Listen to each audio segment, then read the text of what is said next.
Welcome to This Week in Guns Live, the podcast that covers the latest firearms industry news, information, and buzz, brought to you by the Firearms Radio Network.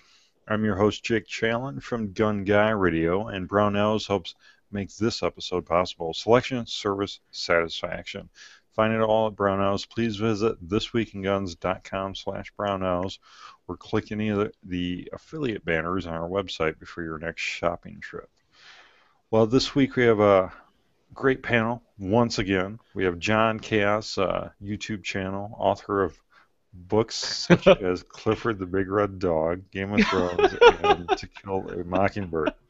I had no idea, Yeah, John. I wrote some fantastic books over the years. I think To Kill a Mockingbird was actually while I was in the womb. Well done. No, it's what's that? I said well done. That was I think it was a read it while I was challenge. in the womb.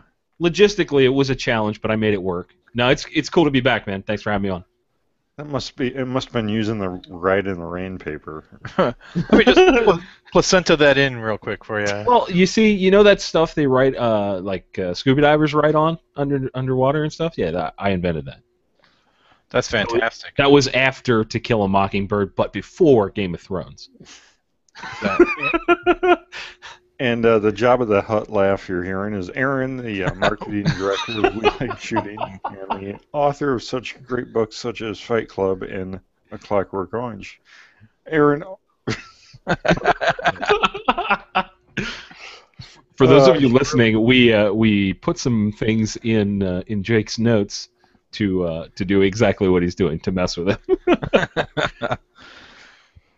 Yeah, I also killed a bear once, Jake. Yeah, that's what you keep saying, but Yes. Yeah, show me the proof. You want? This is a family program. Well, this week I'm trying a new headset microphone setup, so let me know how it sounds. It might be a little bit different. Still getting used to it, but it's like the pro broadcaster, like football game headset. It's like Bob Costas. Yeah. What was his famous line? And it's out of here. That was not Bob Costas. Oh, wow. Sorry, I wasn't a big Bob Costas fan, except for when he was in this. I must be in the front row. Oh. His beer commercials. All Wait, no, right. I'm sorry. That's someone completely different. Right. Who was that guy? Who doesn't matter? Well, now I need to know. So a few announcements before we get going while Aaron Googles that. This Week in Guns and Gun Guy Radio, we're launching our Patreon programs. And We Like Shooting has been doing a Patreon program for quite a while, haven't you, Aaron? We have, and very successfully, because it's, what's nice about the Patreon project for your listeners is a way to show support for the show. I mean, the show, as we always say, the show is always going to be free, but it's just nice, to be able to give a nickel, a dollar, or whatever amount you feel comfortable with. And the best way to equate it is one of our listeners talked to us and said, you know what, I can't give the huge amount. I don't want to. I just can't justify it to myself. However, I can justify giving you between $5 and $7 per episode because, it's like going out to fast food once a week. So if for your listeners out there, who are interested in helping support your show, if you can give up like fast food once a week just to help support this show, I think that would be a fantastic thing to do. Are you calling them fat? Well, I'm not saying they're fat, but when he does give out free shirts, they are XXL. Yeah, that is true. When I've done shirts in the past, they do all usually, are in the heavier side of things. And, My shirt is a six-man tent, so I can relate to them. You gotta go see Omar the tent maker. That's right. I used to have people ask when I used to do t-shirt pre-orders for other podcasts like 3-4 years ago. They used to ask if I could get like a 5XL or something. I'm like, what? No, I can get you a casket though, because you are morbidly obese. I mean, I guess that's all right. If you're that big, we can figure something out. We can stitch a couple shirts together. Oh, that's horrible. And it was Bob Euchre, just so everyone knows. So, yeah, definitely so not yeah, Bob Costas. stay tuned. Later in the program, we'll talk about the Patreon programs, and also a little correction here. We had talked a few episodes back about an article at yeah, Petapixel. Is that how you pronounce that? That's how I would pronounce it. Yeah. Where we had talked about 7-year-old World War II foxhole photos that turned up supposedly, but they turned out to be a hoax. Oh, that sucks. I was on that episode. That was cool. We were jazzed about that. Yeah, yeah. Well, I mean, our sentiments stay the same, but yeah, I don't know why people take the time to make up stuff like that. I want to be internet famous for like 15 minutes. That's the excuse. Yeah.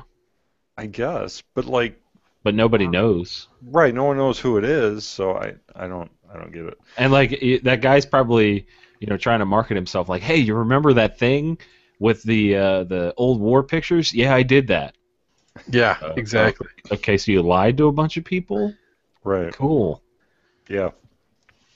So, yeah, let's get into, well, first of all, you can contribute to the Firearms Radio Network and the show by shopping Amazon. So click the Amazon banners on the website for your next shopping trip. So let's get into the top stories of the last 2 weeks, because we skipped last week. So we have lots to go through. And first off, Silencer Co. unveils the Salvo 12 shotgun suppressor. That's right, a shotgun suppressor. Now, it's not new. There's other shotgun suppressors on the market for many years, but it's the first one from Silencer Co., and it seems to be one of the first ones that may be available to the mass market. Yeah, they were originally touting it as like the first. They went through a couple stages that day when they released this. It was the first it was the first shotgun suppressor, and then people called them on that, and they're like, no, these have been out. And then they were like, it's the first commercially viable, and now they're they backpedal a little bit, but that does not negate the fact that this thing is freaking awesome. Yeah, yeah. It is. It looks really well, but it looks really well put together. But before the show, John and I were talking about it, and we were going back and forth of there's a lot of questions left to be answered in regards to this product. I mean, we just found the weights, and the weights for the largest one was 32 ounces. That's a lot of weight to have at the end of your gun. Yeah, it's heavy. Yeah. Yeah. If you don't believe me, ask my wife. Wow. Just wow.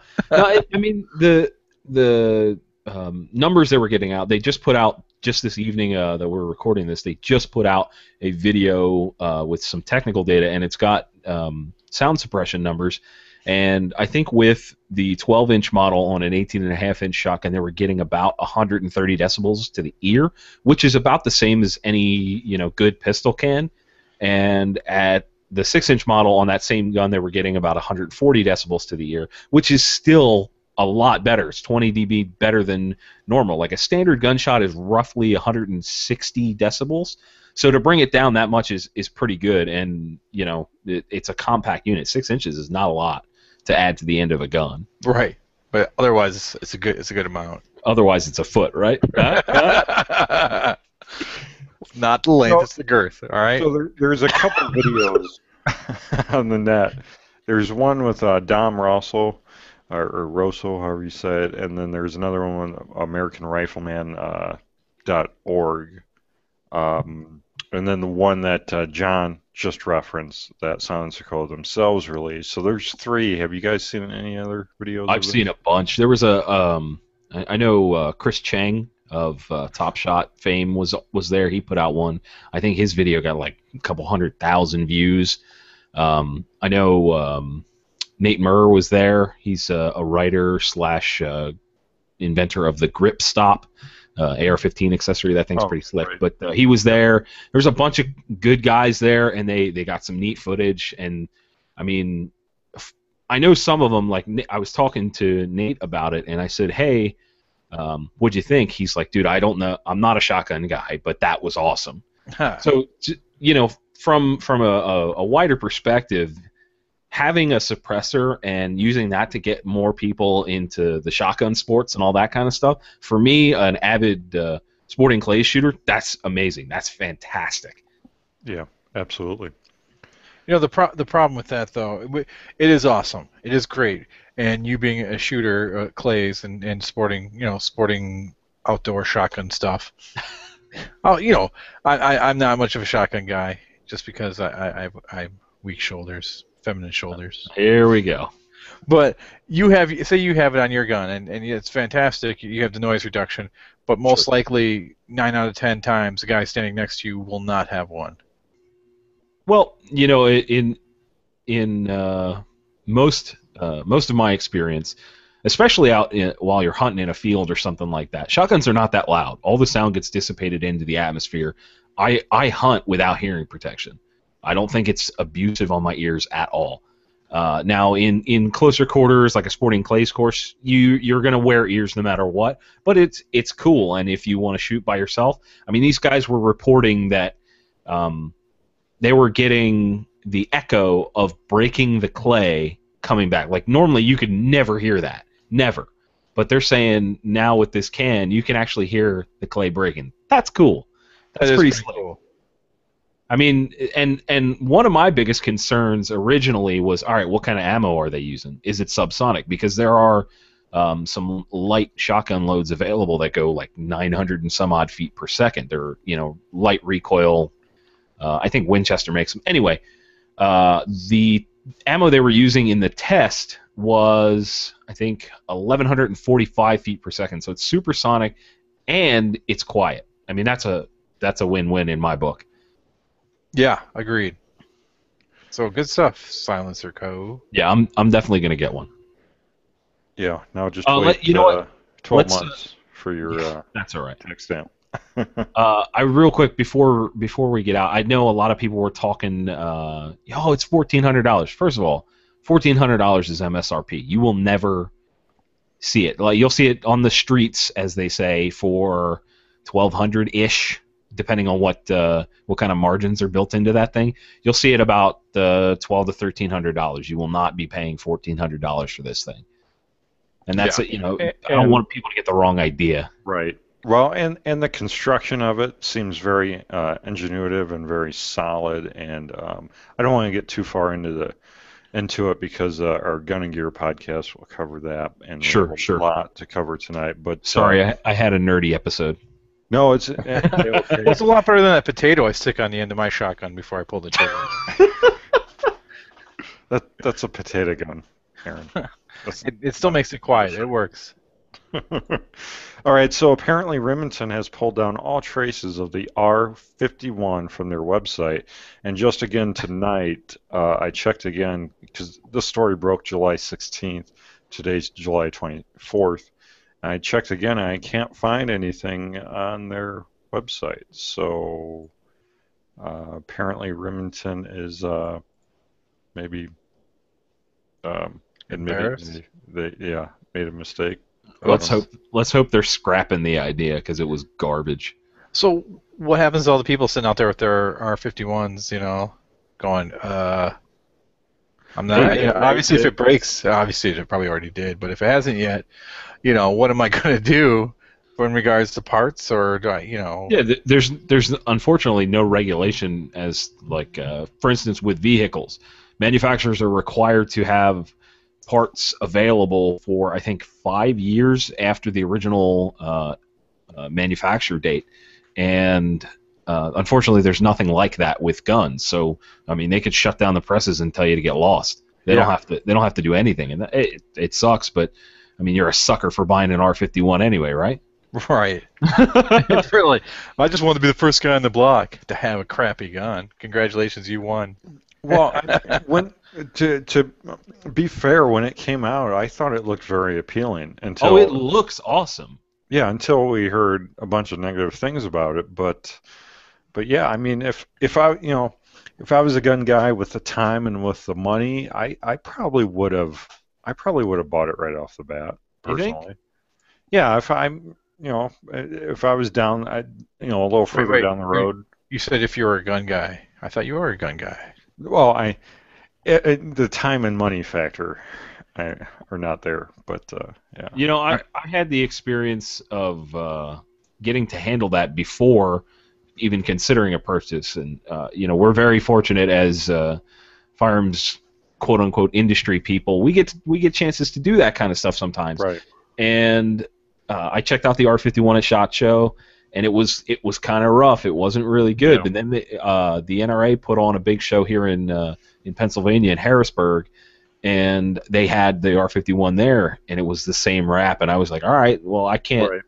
I don't want that. And unfortunately, not everybody gets to do that. But Exactly.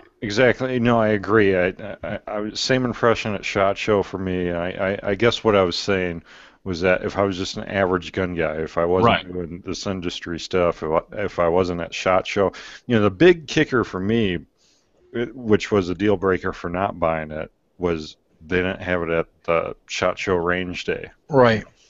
right, you couldn't shoot it.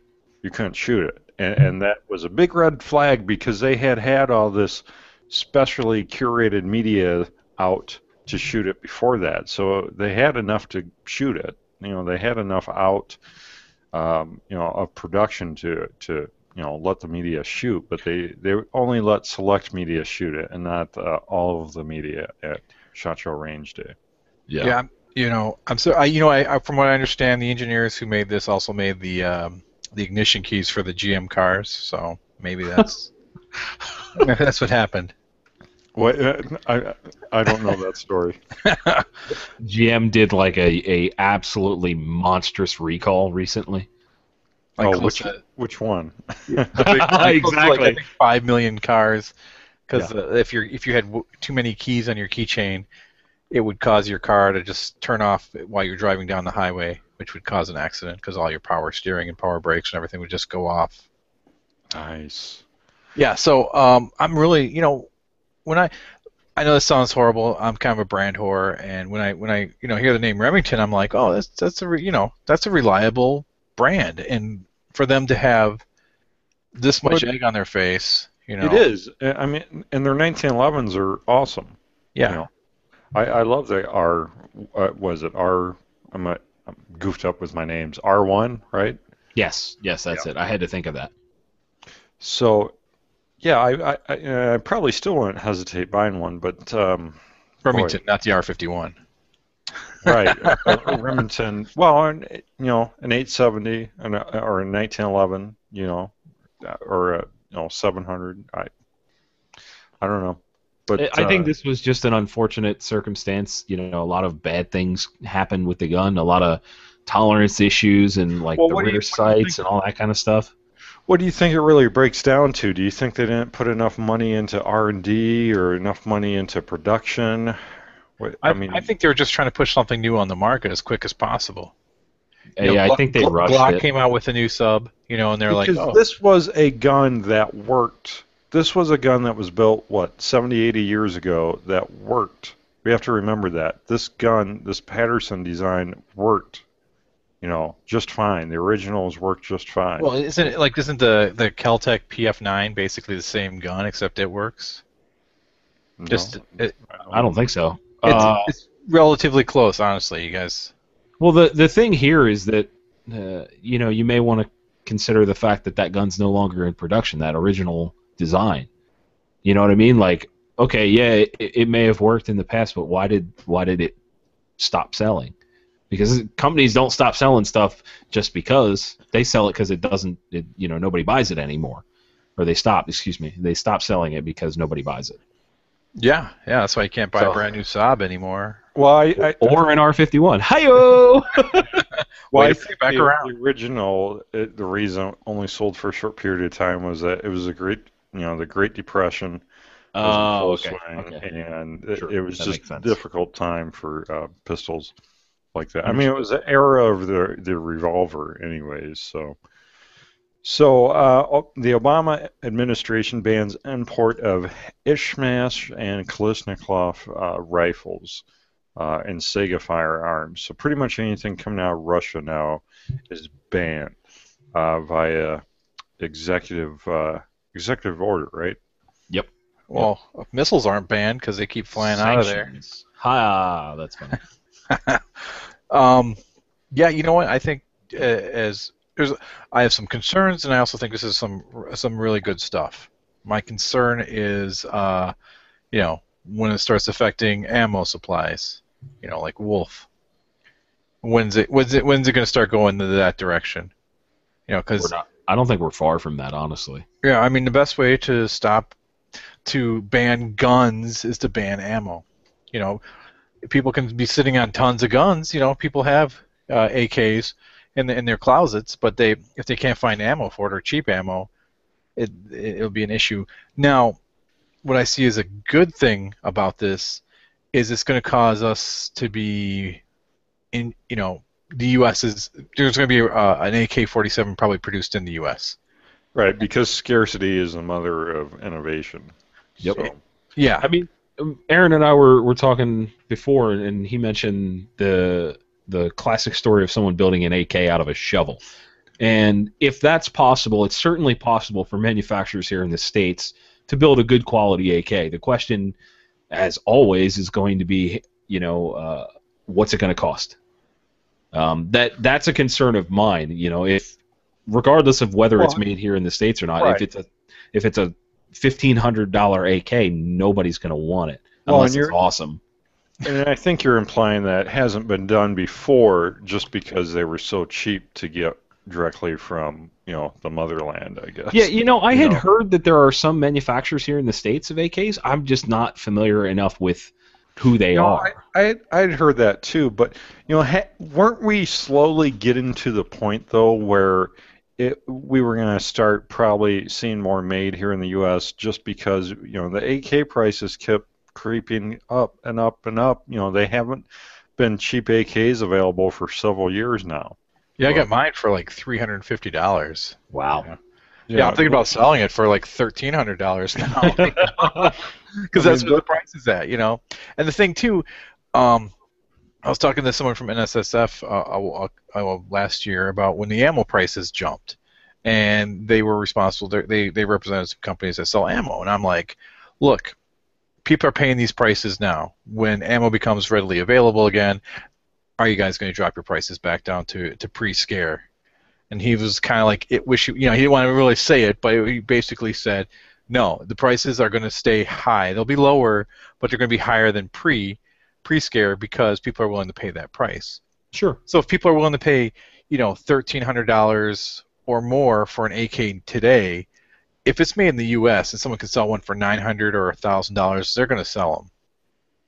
The price point obviously the threshold has not been met yet. And hopefully it spurs some, like you were saying, innovation in the AK market. There are some awesome custom AK builders out there. Rifle Dynamics, Krebs Customs, Snakehound Machine. Those guys are tuning up AKs all the time, and I hope that stuff starts to spread stateside. We've got this huge, absolutely massive AR-15 market. I would love to see the AK market blow up and see some real innovation in that market. That would be amazing. Well, yeah, you make a really good point there, John. I mean, I think it's going to matter what kind of perspective these AR makers have, because the AR market has been dropping out, and it might completely drop out here, where we just see ARs for just prices we've never seen before. Just really, like almost AK, past AK. It's definitely a buyer's market. Right. Centurion. I'm sorry.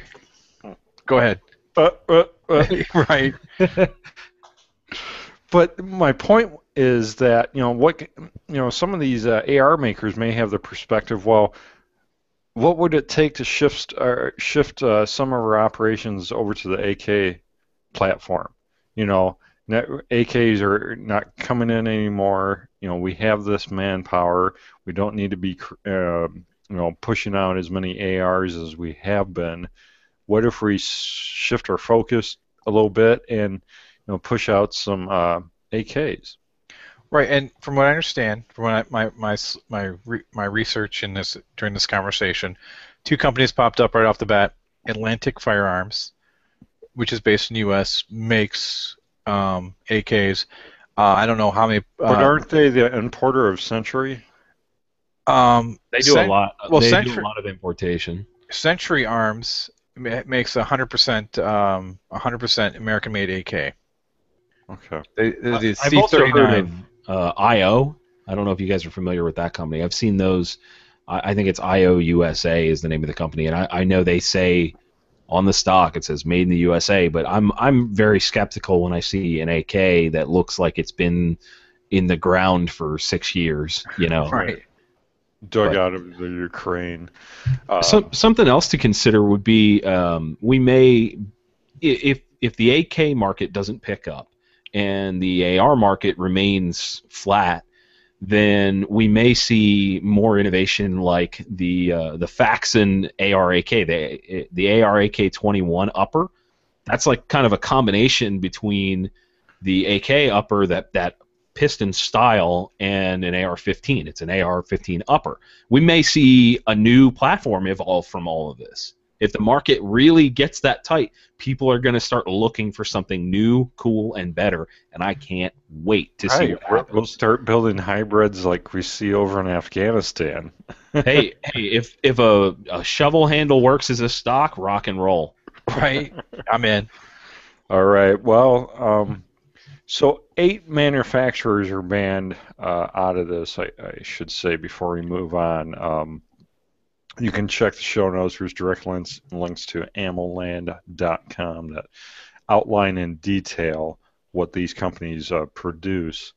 Yeah, there's plenty of info out there. So let's talk about Beretta moving out of Maryland due to gun control laws. Can we give a small golf clap for that? Yeah. Well done. About time. Yeah, I was just about to say about time. So they're moving to Tennessee and look to open a new plant in mid-2015 or so. Now this is due to a law that was recently passed in Maryland. But after the Sandy Hook incident, obviously it was spurred on by that. Yeah, they had a big assault rifle ban list come out. I mean, it was everything was on there. The only thing that is good to go in Maryland anymore is stuff with heavy barrels. Like you can buy an AR with a heavy barrel now, and I don't know what the exact regulations are, but my buddies at Gage Armament definitely got hit hard from this. They're an AR manufacturer in Maryland as well, and holy crap, did they get pounded from it? It sucks. It's awful. Yeah, 45 assault weapons, I'm doing air quotes, for ban, along with now they're limited to 10 rounds, it looks like. So I don't. Who knows? You know what? That's one of the things that always bothers me is what they consider a high capacity magazine, because it seems like the standard magazine now is like a 30-round magazine. well, that is standard. Right. Always But been they standard. right, but they call it the high capacity. You know, it's not. It's arbitrary fear mongering. It is. You know, to me, 10 rounds is low capacity. You know. Yeah.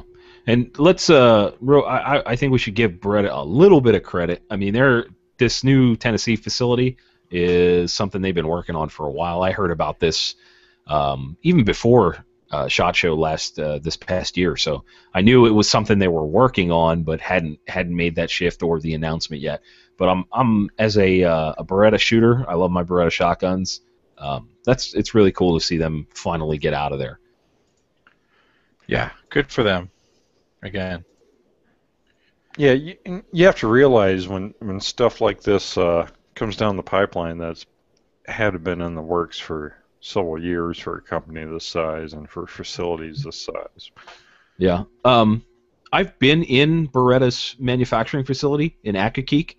That's in Maryland, and it's monstrous. In the same building, they've got Beretta, Benelli, Uberti, and Stoker. All of those brands are housed in one facility in Accokeek, Maryland, and I mean they produce pistols there. I think they may have been producing the ARX 100 there. I'm not positive on that, and a few other things. I mean, they make a lot of to move all of that infrastructure to a different state. I mean, you've got to go through negotiations with the state to work out taxes and all that kind of stuff, because I'm sure Tennessee was like, heck yeah, come see us. And then you've got to go, okay, well, we've got to find a suitable plot of land. We've got to find contractors. It's a nightmare, especially with corporate companies like not just negotiations with state, but negotiations with county and city as well. Right. So, yeah. So after a brutal home invasion, an anti-gun couple changed their minds on firearms ownership. This is on bearingarms.com. And this, it kind of brings to light what a lot of people find out after tragic incidences. And this is a company or couple who they were at the time in New Jersey, and they had a break-in of sorts, and they since moved out of state, moved to Ohio. And before the incident, they didn't feel a need to own a gun. They didn't want to own a gun at all. But since then, they decided to kind of take the other route. Yeah, I have a family member who's anti-gun, and they're like, I don't like them. I don't think they're, I don't need them. And then they move to a location with a high crime rate, and then the next thing I know, I'm getting a phone call. What's a good gun they have? It's like, yeah, it's always not important when it doesn't affect you, kind of thing. When you don't need it, you have the feeling that nobody needs it.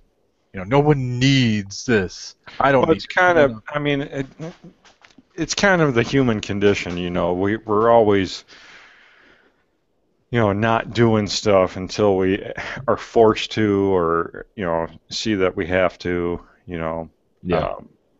Whether it's, I don't know, it could be anything, but you eat too much and you get to a size 5XL T-shirt and you realize you. But. This article is a little weird. There's not a whole lot of context, unfortunately. I would just like to point out that New Jersey has some of the worst gun laws in the entire United States, and now they're out of there, thank God.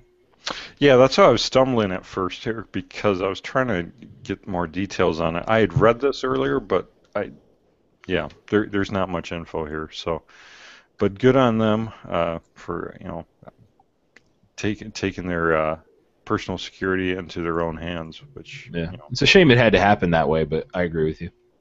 So let's talk about Illinois, my home state. Governor Quinn calls for the state mag capacity and assault rifle ban. Jake, did you vote for him? No, absolutely not. Absolutely not. But our last two governors are in prison. Fingers crossed. This one's probably on his way there too. It's only a matter of time, either he'll get voted out of office or he'll get a nice orange jumpsuit. So I'm really not too worried about this. Elections coming up here this fall, and Illinois is largely rural. Chicago is the tail that wags the dog, but Illinois as a whole is very rural, very conservative, and very gun-friendly for the most part. Currently we're in an okay position where stuff like this, knock on wood, isn't too much of a concern. Even though we have lovely Cook County in Chicago. But I think some of the anti-gunners are taking pause with what happened in Colorado, because we're a similar makeup, not really, but kind of much more than like New York. But I think we're similar makeup to Colorado, and they saw what happened there. Demographics?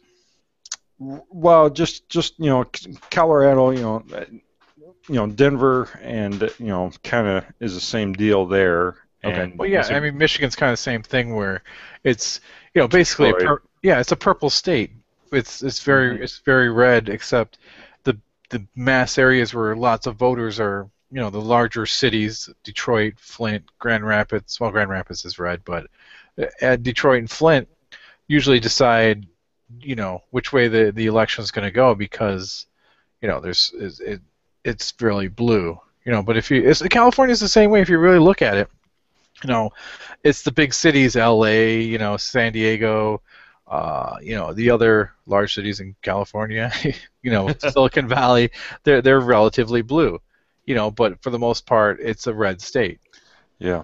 Well, I do have to say we're equal opportunity because the last two governors that are both in prison, one's a Republican and one's a Democrat. So, And you got a libertarian in prison there. yeah.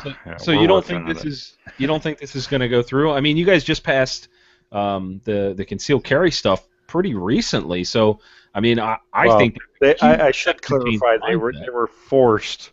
The court forced them to pass it. They were not going to pass it without the court ruling saying that they had to pass it within.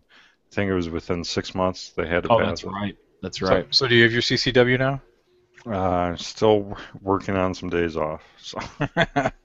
That's okay. Well, I'm in a tight spot. I know other people are too. Where where I work, I can't carry. Where I'm at, 6 out of 7 days a week. Other places other than work, I can't carry, and it's just it's tough.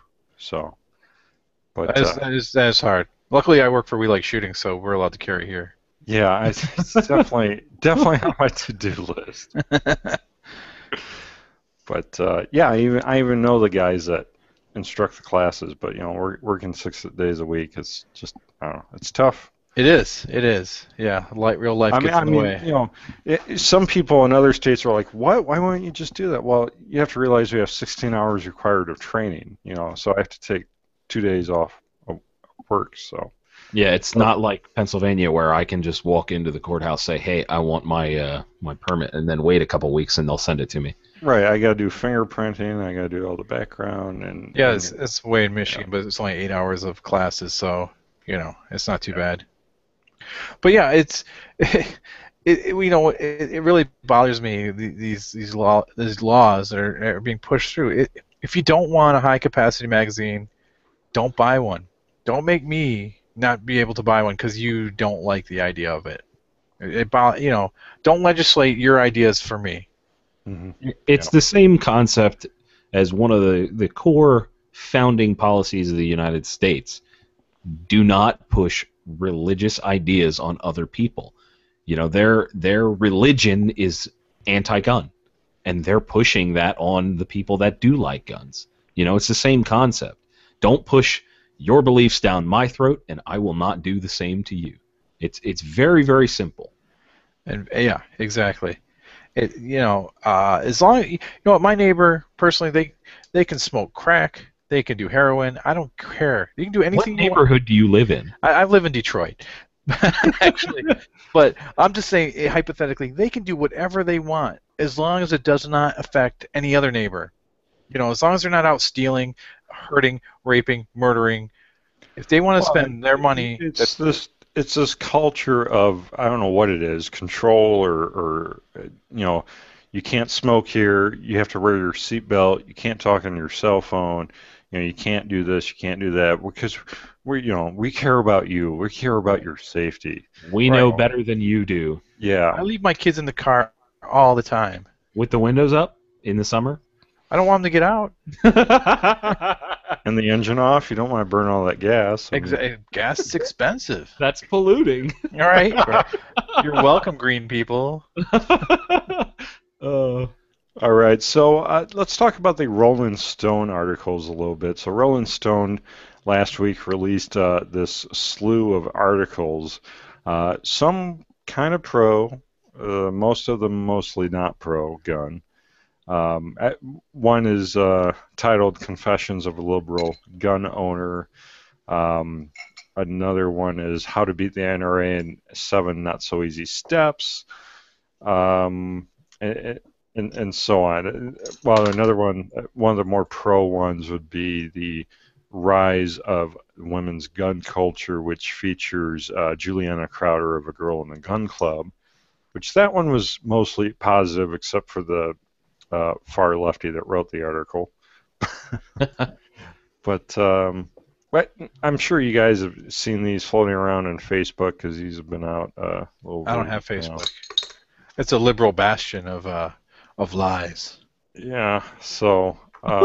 Where's your tinfoil hat, Aaron? Right. No, actually, my wife doesn't want me on Facebook, so I'm not. But that's a different story. That's atrocious. It's cool to see, them at least trying to publicize some positive things. I mean, obviously, I know they're a huge anti-gun lobby, but what's very funny, I don't remember which podcast we talked about this. I think it was This Week in Guns a few weeks back about how the anti-gun people have problems because they've got 20 different things that they want to push on us at once, where we're all going, this is guns. We want to keep our guns. Let's keep our guns. That's the only thing we concentrate on. And they're like, well, we don't like your guns, and we don't like your magazines, and we don't like your ammo, and like they try and nitpick, and that loses their cohesive effort. Where us as gun owners, we steamroll them because we're a collective unit. We are one being. Right, and we've kind of evolved from the 90s where we gave and take to where gun owners for the most part are now like, no more, compromise. You don't touch our gun rights. It's not, you don't touch our magazine capacity. You don't touch, any of the things you just outlined, John. We're cohesive. And much more in unity than I think we were back in the 80s or 90s, and I think that's one reason we haven't passed another national ban. Well, the problem too is they've stripped us away so often, that I think we're fed up. Right. It's like you're taking so much stuff from us. What's left to take? We're not going to give anymore. Right. And this article that says how to beat the NRA in 7 not so easy steps is. I mean, good luck beating the NRA and good luck beating, us gun owners. Excuse me. But this is correct. I mean, it's basically this article is saying, hey, this is how you beat the NRA, but it's also saying, hey, this is how we are screwing up as a anti-gun unit. This is why we're not quote unquote winning, and it's why they won't win because these people are scatterbrained in their ideas. They want everything to pass. They want it all to be their way. What's very ironic to me is that they a lot of people claim that firearms owners are evil people, and all we want is to be left alone. We just don't want stuff shoved down our throats. We want to live our way and not your way, and I think that's fair. Right, but somehow, some way, these people said no. You've got to live my way, and it's absurd. It's absolutely absurd. It's offensive to me. I find right, right. Leave me alone. I'm not bothering you. Nothing I've done. If anything, I'm here to protect you more so than You call the police. It's going to take them 15, 20 minutes to show up. If I'm there, I'm there. Armed citizens, we're there. We're there to help.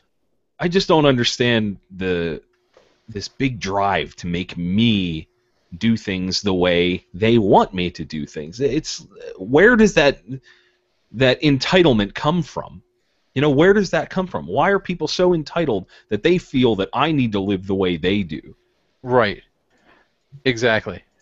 And you're right. I think, John, it was you that quoted before that the anti-gunners, the hardcore ones, it really is a religion to them, and that they think of it that way. Where if we don't think their way, then we're ungodly heathens, or going to destroy the world or something. I mean, what's the most commonly coined phrase about people who enjoy guns? Is gun nut. It's not. We're not nuts. We enjoy something. We have a hobby. As my wife points out, it's like she's always like, "This is your hobby. You enjoy it. It makes you happy." Fair, this is far more than my hobby. I love guns. This is my life now. As crazy as that sounds, guns is my life. Well, you are a gun nut. Says the man with a says a man with a gun line in his bed behind. There's a gun to my left and 2 guns to my right. Does cause some interesting evenings when he's snuggled up next to his gun. Well, I think the HK might get a little mad and kick the high points out of bed. What do you think? Possibly. So yeah, I've got links to all these if you want to check them out. Aaron, I know you guys covered the one about the most dangerous guns in America, where it was all guns basically. No, the thing about the most dangerous guns, you almost have to bring this list up because I think it's really important that people realize. I forgot to put it in here, so. Yeah. I saw it floating around, but the most dangerous guns in the world by Rolling Stones are pistols, revolvers, rifles, shotguns, and derringers. So automatically the list is like, wait, pistols, revolvers, and aren't revolvers and derringers pistols? Just wow. Rifles, like it doesn't even specify what kind of rifles. Just what's rifles. Dangerous? Dead stuff. What? What? Yeah, it's like poison is dangerous. Yeah. Eating stuff is dangerous. What is this? Is like the most generic garbage. Yeah, that'd be like the most dangerous knives, like ones that are sharp. The most dangerous vehicles have 4 wheels. Yeah. All right. So there's a gun control bill that Dems want to outlaw firearm brands on kids' clothing and colorful guns. Good luck with that. Yeah, not going to happen. So a freshman Democrat of Illinois. Surprise, surprise. Shocking. What is in the water over there? Hey, I don't. Let's be serious. It's in the water in Chicago. It's it's because all those years of making that river green. It's starting to wear off. That's right. People. That's Rahm Emanuel is pumping anti-gun into the water. Yeah. That's hilarious. Yeah, I mean, like, okay, let's list some things that kids will find on firearms on shirts. G.I. Joe shirts. Transformers. Well, I think this is more like branding. I think the Browning stuff is really big. A lot of kids have that because it's just like a little deer logo, and I think that's really popular with young guys. And like the cricket guns, I'm seeing here Keystone Sporting Arms. That's a Pennsylvania company. I had lunch with those guys. They came. We hung out in Georgia, and then they came and hung out with me here in Pennsylvania, and. Like these people are not out to harm your kids. Why are you trying to turn them into evil people? They're not. They just want to make a living and teach kids the right way to do things. And if a kid likes a gun or likes the shooting sports, likes hunting, whatever, why can't that kid express themselves? Yeah. Yeah. Like here's a prime example of this kind of thought process as far as clothing goes. A good friend of mine, his name's Alan Lardieri, and he's a YouTuber actually. His son was the kid that got kicked out of school for wearing a gun shirt. I think it was an NRA shirt, wasn't it? This was last year, I believe. It happens all the time. Yeah, I don't know. They made a big deal out of it, and Alan's like, I don't understand. He's just a normal kid, just wearing a shirt about something he likes. Why is that a problem? Yeah. It's not like it's pornographic or. It's not like it's a severed head or some like death metal band logo or anything like that. It's a firearm. Like why are firearms being equated to things that are gory or just obscene? I mean, that's ridiculous. Yeah, it's like what was it, Tipper Gore and the whole. No, there's your problem. Right. Well, remember she had that huge push for the music industry. Yeah. Your kids should listen to music. It'll make them kill people. Yeah. It'll make them do drugs. And the people that were making that kind of music are some of the nicest people on earth. Yeah. Here's the thing about guns and kids. A well-educated child learning about firearms is a very responsible kid. It teaches you responsibility. It teaches you how, all the 4 laws. It's important. And whether I slap a logo on my shirt, that says, I think it's more. God, I can just go off here. I'm not. I'm losing it, man. I'm losing it. they would say, Aaron, teach guns about. No, you shouldn't ever let a kid even near a gun. They shouldn't even know about guns. Oh well, no. Right? Well, let's put our tinfoil hats on for a second. Could this be a way to future-proof the country and create an anti-gun country in the future? You know what I mean? If you remove the branding from children's clothes, if you make it illegal for children to wear firearm-related clothing, and that kind of culture starts to evaporate from children. I know it won't. Trust me, I fully understand that it will not happen that way. But let's think of it this way. If that did happen, would the United States shift to an anti-gun culture? Well, don't think there's You not know? people in higher education trying to do that, not just with guns, but with anything conservative, you know? Well, That- any really- educational, a lot of teachers are trying to push an anti-gun agenda. It's crazy. I give kids candy cigarettes all the time. Is that it doesn't make them smoke. It just makes them look cool. If you light those on fire, they bubble. Oh, I might have to show my kids that. Yeah, it's kind of neat. Yeah. All right. So, were any of you guys in a recent boating accident with your firearm? Oh my God, I was in Pennsylvania. You were, because they Yeah. found an AR-15 in a Pennsylvania lake. A guy found it I can't while believe I didn't fishing. hear about this. I can That- find out what this lake is. So this is a Ruger SR556, and it has an EOTech EXP-S3 and a magnifier on it as well. It still looks like a sexy gun. found in this lake. It's a little bit beat up, but yeah. I don't know. Yeah, I wonder if that EOTech still works. I wonder if the magnifier still works because those things should be pretty well sealed up. Yeah. There's Yeah. some money sitting there. This is pretty interesting. My brain is trailing off into like some wife or some husband or somebody that didn't want this gun said, no, you're not allowed to have it. I'm throwing this thing in the lake. Right. I could see that. Yeah. If you're gonna marry me, this gun leaves. Talk about like some sort of. I don't care shotgun what you wedding. do with it. Throw it in the lake for all I care. Was Aaron Hernandez in Pennsylvania lately? I sure hope not. He may or may not have been wearing sweatpants. Honey, I'm home. Did you do something with my rifle? Where's my gun? Right. Yeah. I gotta say, I'm gonna look up and see if I can figure out where this lake is in relation to me. Yeah, let's see if there's any more guns. I don't. Makes me want to learn take up fishing in that area. Right?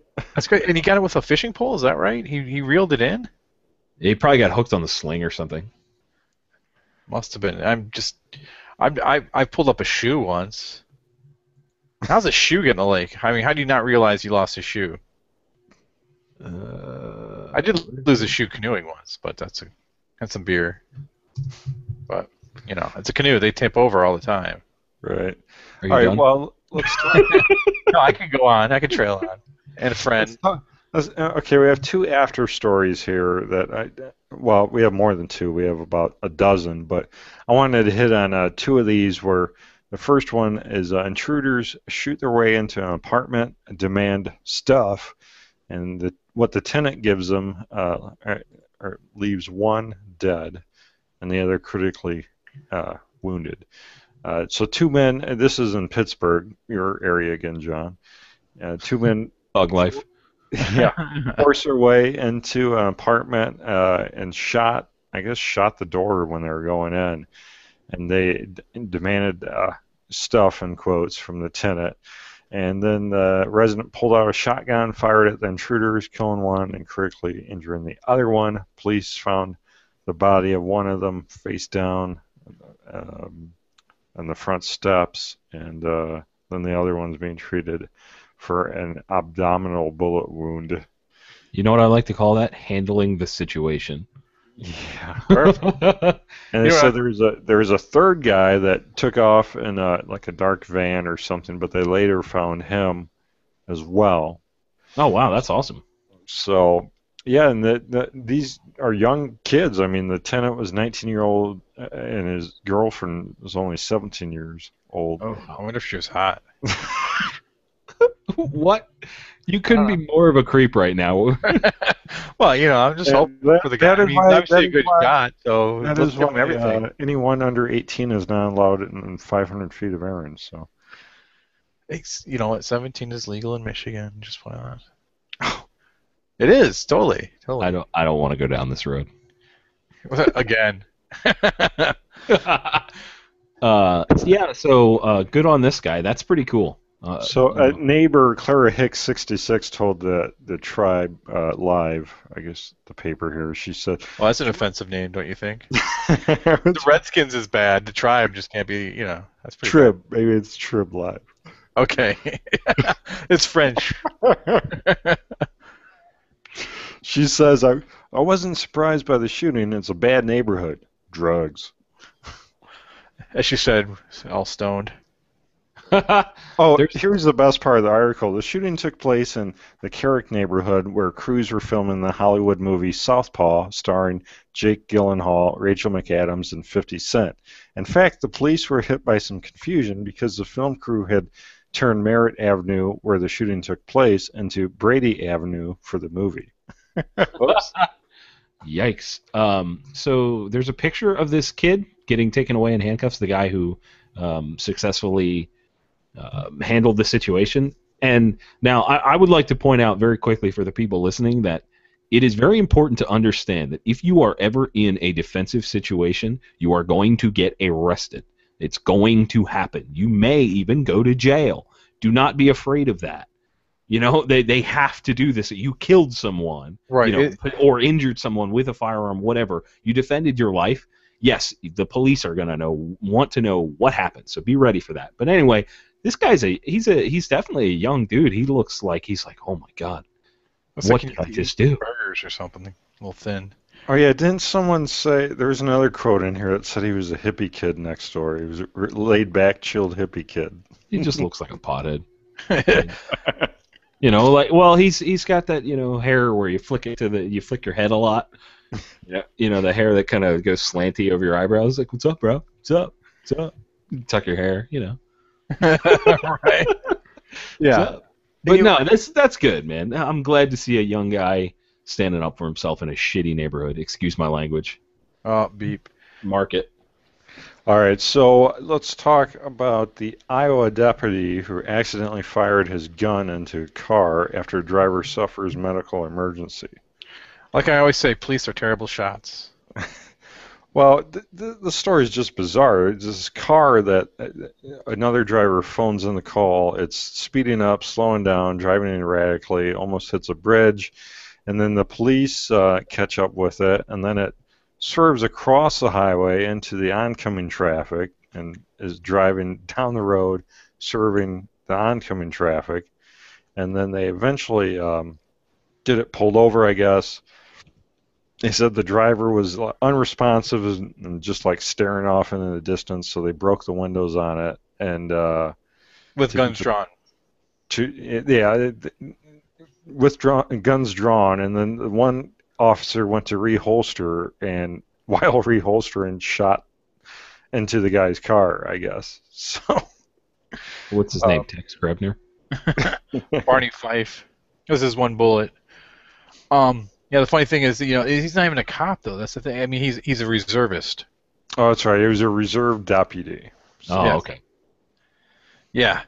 It reminds me of that one where they had a suspect on the ground, and it was a female officer, and she was putting her gun back into her holster, and it actually accidentally goes off, discharges, and the bullet hits next to the suspect's head on the ground.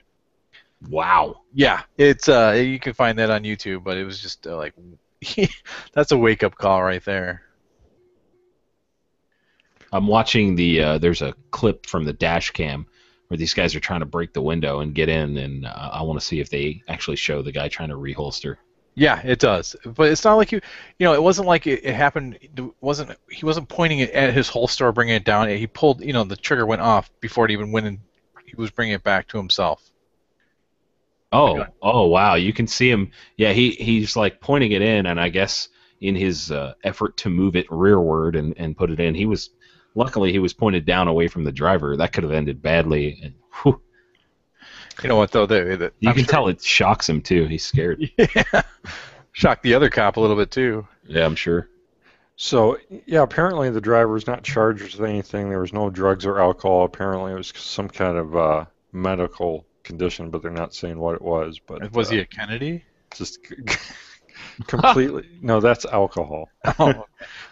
Oh, Yeah, completely a bizarre incident. So, yeah, I guess that about wraps up all the stories, unless you guys feel the need to grab one more. I always like the one about the guy with the missile. The missile. Yeah, the guy from England who collects some sort of old warheads, and he just happened to have some missiles as well. Right. That Yeah, sounds like it's out of Hot Fuzz. Really, I'm like wondering. I mean, how what would you? Okay, I like to collect stuff. I have baseball cards. I have some old books, but I don't have any missiles. I don't really see them on eBay or you know. These are like they're like USAF Air Force missiles. I mean, where would you find those? Yeah, there's a couple pictures here of his quote unquote collection. Wow. When you say missiles, I'm like, what? No, these wow. It's a missile. Yeah, It's a straight up missile. The guy's like 75, 74 years old. I mean, he just must know people. I hope he has a hilarious accent to go with all this eccentric. it's totally. It wasn't Hot Fuzz where the old farmer. He was like, "What does he mean that gun's not, or that gun's his only registered one or something?" And then what? They found a whole bunker or stuff like this. Yeah, yeah. He's got this whole secret bunker, including a like a I don't. It's like a Stinger missile launcher. or whatever. No, in the movie, in Hot Fuzz, he had like a giant mine, like a sea mine. Right. And I'm surprised this guy doesn't have one. I mean, you look at the stuff he has, it's like old rusted out stuff. I'm sure, they always talk about digging around in Europe and they find old unexploded, bombs because of all the bombing that went on during World War II. But that looks like a pretty, Vietnam-era missile. Yeah, I want to know where did he get that? I mean, what? This is just, there's so many questions. If you look closely, there are a couple things in there that look pretty neat. They're like small. Like I've always wanted to have like some shells from like a cannon round or something that's cool. But like, I mean, a couple of these projectiles look like they're 2 to 3 feet long. I mean, that thing's gotta weigh like 500-600 pounds. You figure, right? It's gotta weigh some hefty amount. It's like, logistically, how did he get all this crap in his house? Seriously. I mean, do you have a library for this kind of thing? He built furniture out of it.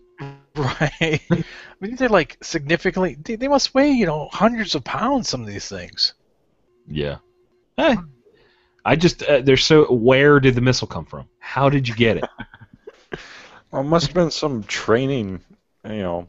That's good, but maybe it is. Maybe it is a fake missile. Well, that was kind of my what I thought, because this is England and everything. What if all of these are just decommissioned ordnance, and what's the big deal?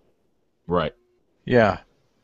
I mean, it would be a topic of conversation. Like, hey, have you seen my missiles? Yeah, you know how many times over I got for a spot of tea for that comment? Hey, you want to see my missile? But why you gotta take it there? Why you gotta take it there? That's it. All right. Well, there's some place that doesn't sell missiles, but they do sell any other gun parts you might need. Brownells helps make this show possible. The leading supplier of firearm accessories, gun parts, and gunsmithing tools. You can find it all at Brownells. So please visit Brownells through shopping our affiliate banners on our website.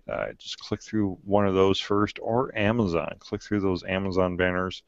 And this week I'm actually skipping the pick of the week. I want to talk a little bit about our new Patreon project, where for We Like Shooting and Gun Guy Radio and This Week in Guns, you can keep these programs coming by giving, like Aaron says, as little as a nickel a nickel an episode. So yeah, all you do is click through the link to become a patron. It's patreon.com. I think Aaron, your guys' link is / We Like Shooting, I believe. Yes, sir. And I'm a supporter of We Like Shooting. And, You are, and I'm sorry you didn't win the rifle we gave away yesterday. Oh, dang it. Yeah. I'm not eligible anyways. Are you kidding No, me? no, totally you are. You're a Patreon, and that's the cool thing. Like we for the people who are Patreons, We Like Shooting, we give away when we hit certain thresholds. We were $250 an episode was our threshold to give away our 204 Ruger rifle that we had built with the help of Brownells. Thank you, Brownells.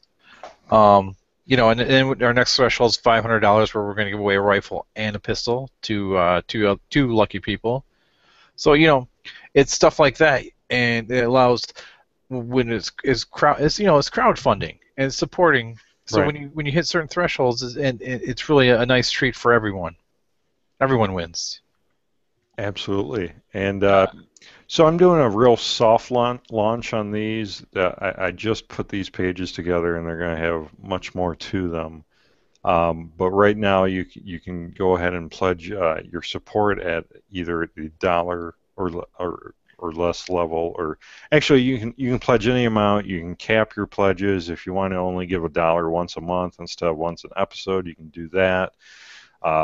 Or I have set up on This Week in Guns where you can pledge the dollar amount is we call it a tipster. That's where you just tip the program $1 an episode, and you also receive a This Week in Guns and a Firearms Radio Network sticker. So 2 stickers for being a $1 pledger, and then if you pledge at the $15 an episode amount, you the reporter level status, and you get super secret email access to myself to contribute to the news stories we talk about on the show.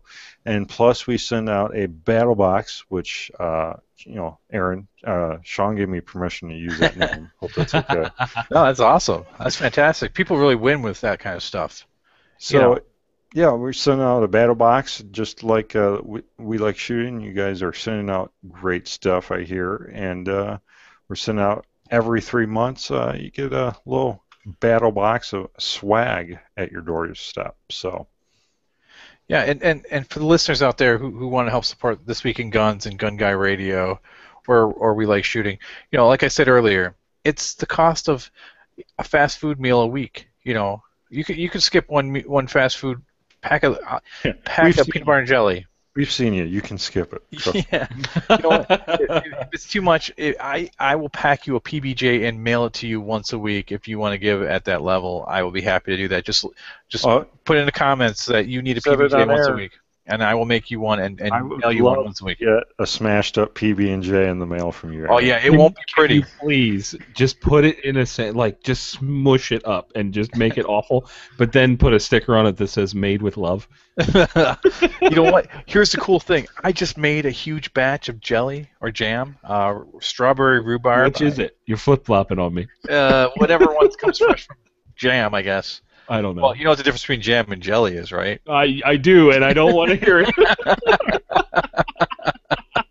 Oh, man. Well, thank you for saving me. I didn't want to have to say it. But yeah, I just made some. If you want to donate to any 3 of those shows at a $15 level, I will send you a sandwich. You just put in the comments that I want the sandwich, and I will send you a sandwich once a week. And with my love, it'll probably be Wonder Bread though. So no whole wheat, no rye, nothing special. You're a cheapskate, man. Just a cheapskate Wonder Bread. Get out of here. But I've made the jam myself. It's handmade, and the sandwich is made with love. There's a sticker that says so. Yes. Exactly. Oh my God. Hey, for what it's worth, I'm totally gonna hop on here and support these guys as soon as I can. Oh wow. Fantastic. So the other thing Patreon you can do is you can set some milestone goals. It's on the left-hand column, and I know Aaron, you guys set some. Like I think someone's going to get a tattoo of your face on their butt. At the $200 level, which happened recently, our Nick Lynch, one of our writers, offhandedly said, "I'll get Aaron's face tattooed on my ass," because he didn't really think we were going to hit the $200 level. And what happened? We hit the $200 level. So hopefully by this Wednesday coming up, he will have my face on his ass. The poor guy just recently got married too, so this is awesome. His Is wife he really going to do it? Yeah. Oh yeah. Oh yeah. His wife is not thrilled about it at all. Please, tell me it's the worst picture of you possible. You got to go to a bad tattoo artist too. You got to go really bad or really good, really lifelike. You gotta go to the guy that just got out of prison. Right. He's in Indian ink. That does it out of his trailer. You're like, I want a dragon. He's like, I can do Kermit the Frog. It doesn't even look like Kermit. I told him what I'm gonna do is once he gets the tattoo, I want a picture of it. I'm gonna frame it. I have a wall in our house with all our family photos, the kids, the wife, and I'm gonna put it up there, his ass with my face on it, on the family picture wall. You got to do it zoomed in so you can't really tell what it is. It just looks like a tattoo of you. And then people, where's that? Well, he said he's gonna keep it away from the crack though, because he wants to keep it more family friendly. You can hang that over your missiles. No, I think this Patreon stuff's really cool. I'm going to start doing it myself for what I do soon, and totally. I think it's a great way for the listeners to show their support in another way. You know what I mean? This is the way I look at it. This is a way to be a part of what you enjoy. If you enjoy these shows, support them, show them. Yeah. You know what I mean? These guys work hard to put all this together. There's a lot. The show is the final product. That's what you guys get to experience. But to create the show, there is an enormous amount of back-end work that has to happen. And unfortunately, not everybody understands that or cares about that. But those of you that do care and want to show your support should do that. Take a second. It doesn't take long. What does it take? All of a minute and a half tops? If that, yeah. I mean, let's look at it like this. I'm currently working on a video. I went on a camping trip, and I taped as much as possible with the limited amount of electricity that was available. But the video is about 10 minutes long, but it takes 4 or 5 hours just to make a single video. And John, you are you have a YouTube page with a plethora of videos on there. It takes you a long time. I mean, this is nights, this is weekends, this is a lot of effort. And just if someone's gives you a tip of $1 per, just say, hey, I appreciate what you're doing. That's what's really cool about this Patreon. It's just, granted, people are looking at your videos and that's great, but just to give a little feedback with a little bit of money, it just says, hey, we really appreciate what you're doing. Yeah, I totally agree, man.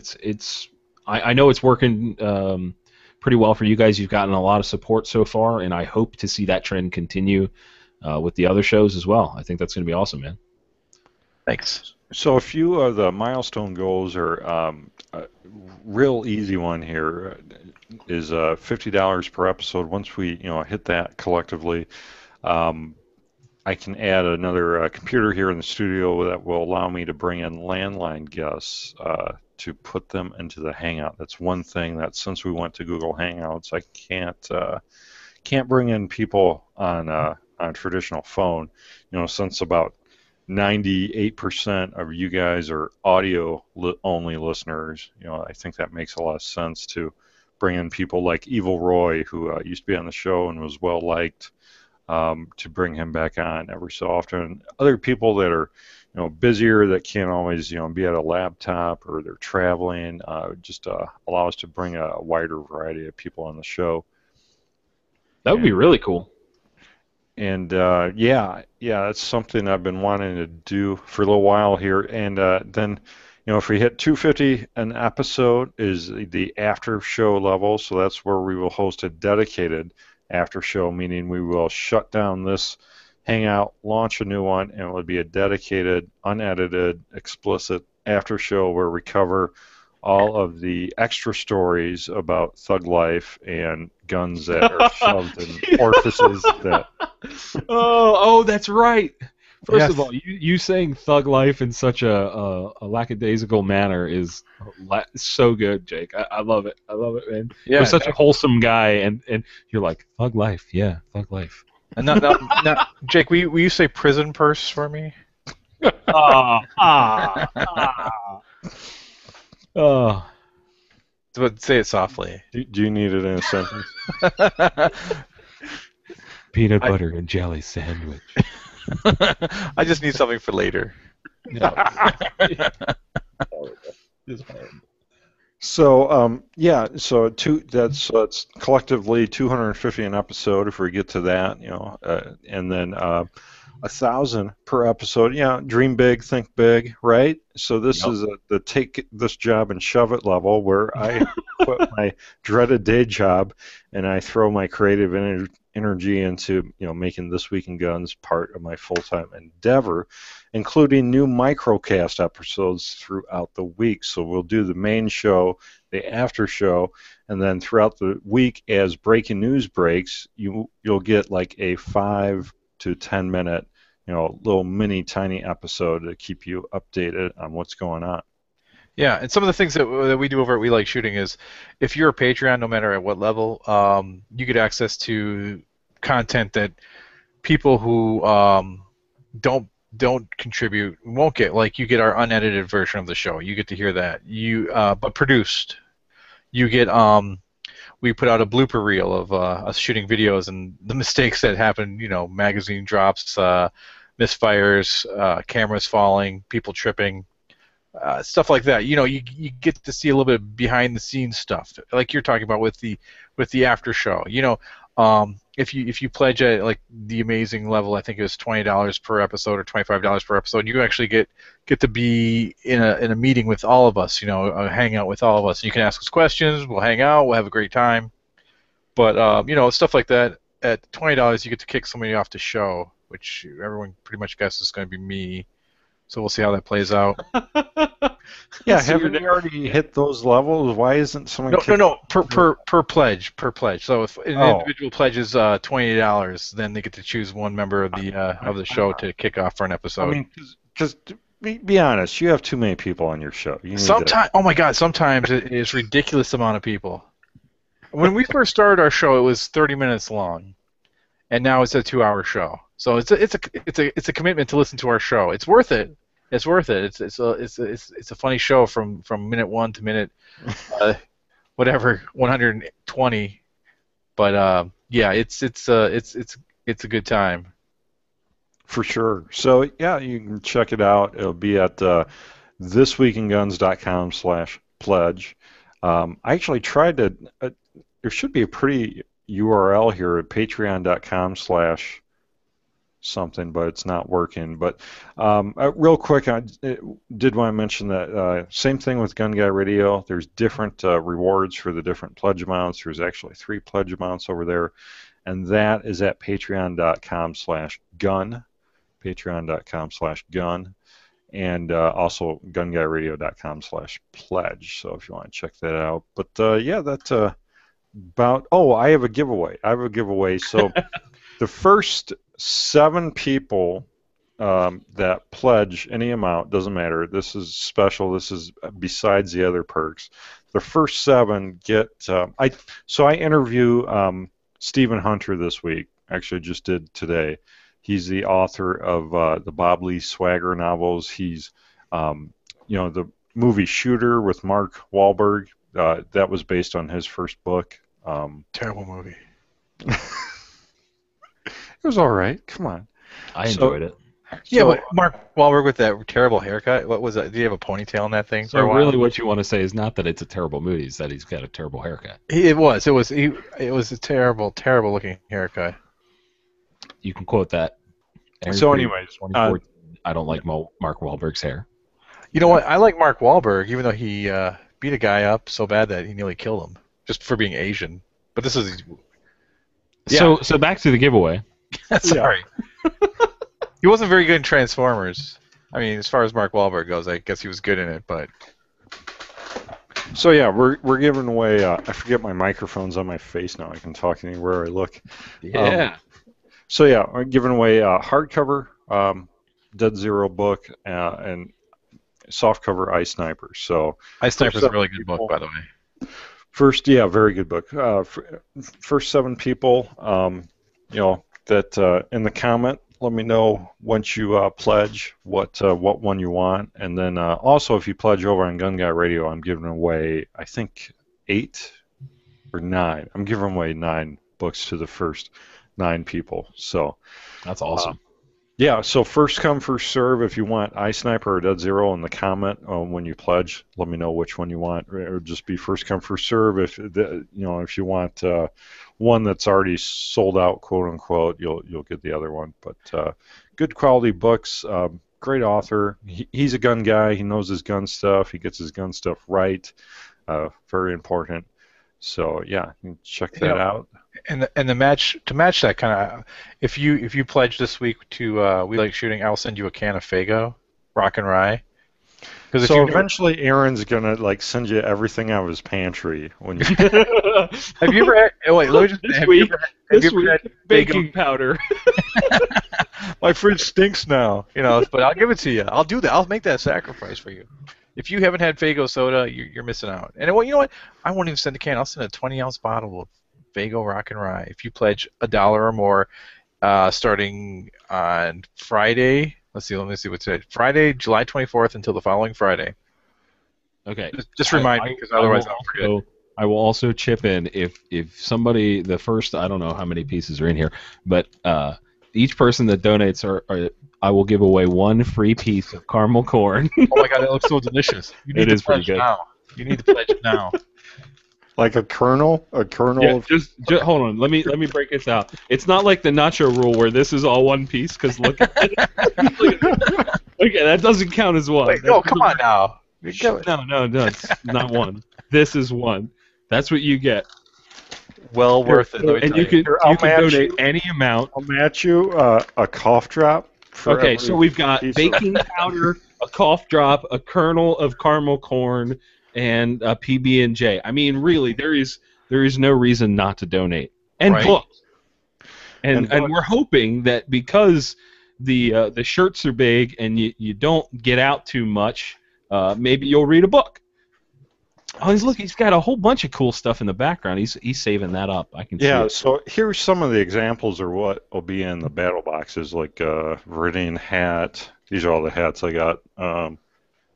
Sphinx, Daniel Defense, what else? Like Night Force ball cap. You got a Night Force hat? Come on, man! I don't have a Night Force hat. Several Night Force hats. Gemtech. Is that what that is? Gemtech. Yep. Brownells hats. Glock hats. You have any Chaos hats? That's Blade Tech. No, I don't have any hats yet, but I'll Blade get you. Tech. Car. Car's in Pennsylvania now. Rock River Arms.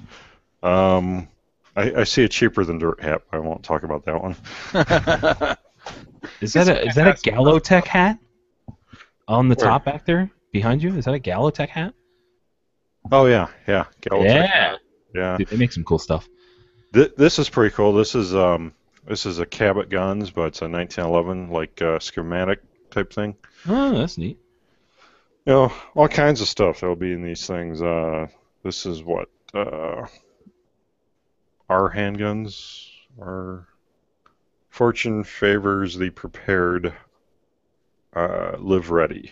So that's kind of cool. Nice.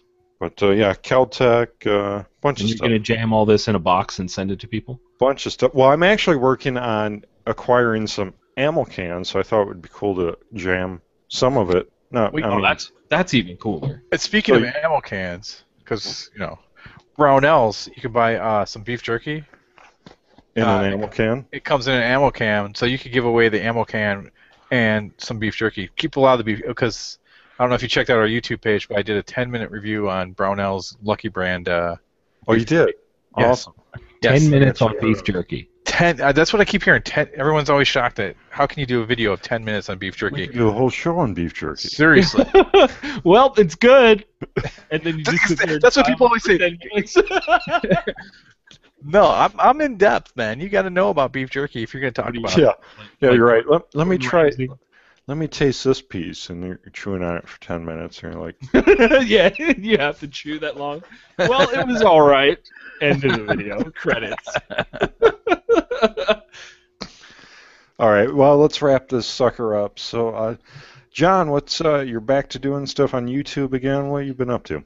Dude, I am pumping out content every week, new videos, lots of cool stuff. I actually I have a whiteboard to my side here with all my ideas and all this, that, and the other, and I had a whole bunch written up there, and I chopped about half of it off, and then I reorganized it and added like the ammo tests and all this other crazy stuff that I have to do, and somehow I doubled it. I don't know what happened, but there's a lot of cool stuff coming.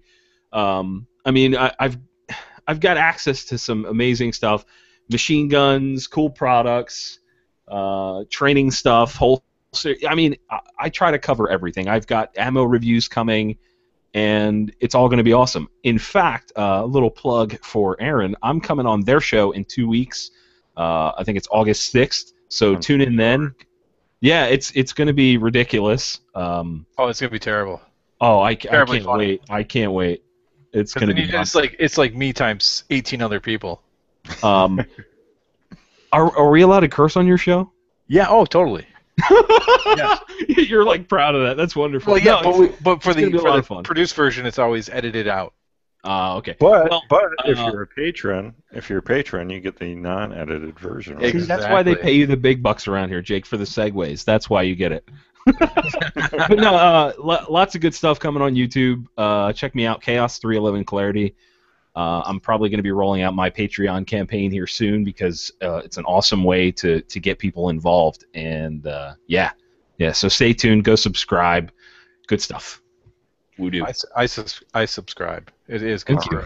All Thank right. So yeah, we already plugged your guys' Patreon, Aaron, but Yes. just in case, it's WeLikeShooting.com/pledge. Is that Yes, it? sir. That's the fastest way to get there. And what else have you guys been up to besides 10-minute long beef jerky? Well, we have some good content coming out. It's just the cohesive group. We live for our weekly podcasts on the Firearms Radio Network. That's what really helps us grow as individuals. So we haven't really grown that much, but but we know what, it's just being in this community. We have some activities. We'll be in your neck of the woods for. That's right. That's going to be here before we know it. We should start plugging that every episode. I keep forgetting, but yeah, we're going to be at the Bullpup Shoot in Waterman, Illinois. It's it's a pretty short drive from all the Chicago, southwest suburbs. It's probably a half an hour to an hour from most of the suburbs. So yeah, It's not bad at all. Yeah, and if you want to see your favorite We Like Shooting hosts there, which is going to be me. Or punch Aaron in the face. I'll give out a free slap for $1. Sean's going to be out too, and I was talking to him. We're going to have a Firearms Radio Network booth. And I was talking to Sean about what we could do, and one of the things he suggested was a dunk tank with Aaron in it. So I was thinking... do you really want to see me in a white t-shirt? That's the question. It's just a tank full of jam. or jelly. Oh. What's the difference again? I forget. I'm not going there. Yeah, and we have a bullpup. Circle Your Wagons out in Colorado. Sean will be there for that. I will be participating in a Tough Mudder coming up in Michigan, representing We Like Shooting and the Firearms Radio Network for that. And That's right. We're going to have to do a Tough Mudder in Chicagoland next summer. That's my goal. Next year is to do one in the Chicagoland area. Yeah, they are hilariously fun. Until someone steals your headband, like some kid stole one of my previous worn headbands. But I'm not going to go there. And we have something special coming up in November. I don't want to talk about it right now. I just want to build it up. People get all excited. Here's a puppy, but I'm going to take it away. Something Build the hype. Exactly. Deli sandwiches for everybody. PBJs, stacks of them. Stacks on stacks, fat stacks. You're gonna see you think you got a loaf of bread, but you open it up and each one's a sandwich made in there. That's what we could do with that. Why are you not selling that immediately? We could have Aaron sit at that Bullpup Shoot booth and just make PB&Js all day. with my Nice. homemade You jam. better get something better than Wonder Bread. Is there anything better than Wonder Bread? Come on, Wonder Bread's like Listen, isn't it? I live very close to Amish country, where the most fattening foods on the face of the earth are created, and I can John, tell you I that think yes, I think you have to come out to the shoot and bring some Amish bread. Yeah, because Uh, right now I eat like 17,000 grain whole wheat bread. Like I can't take a bite without hitting some sort of nut or grain or something. let me tell you about Amish friendship bread after the show. It's it's actually kind of neat, but it's really tasty. Awesome. And if you eat it, become best friends. Can just we do become best karate in the garage? Exactly. All right, so they can find you at welikeshooting.com, which is your gun and gear blog. Yep. And welikeshootingpodcast.com for the show, right? That is correct. And all the other links will get you to your social media. So yeah, you can leave your feedback for this train wreck of an episode by commenting on the bottom of this YouTube video or on the bottom of the show notes, thisweekinguns.com/077. And then you can leave us an iTunes review. Really appreciate that. It helps other people find the show and whatnot.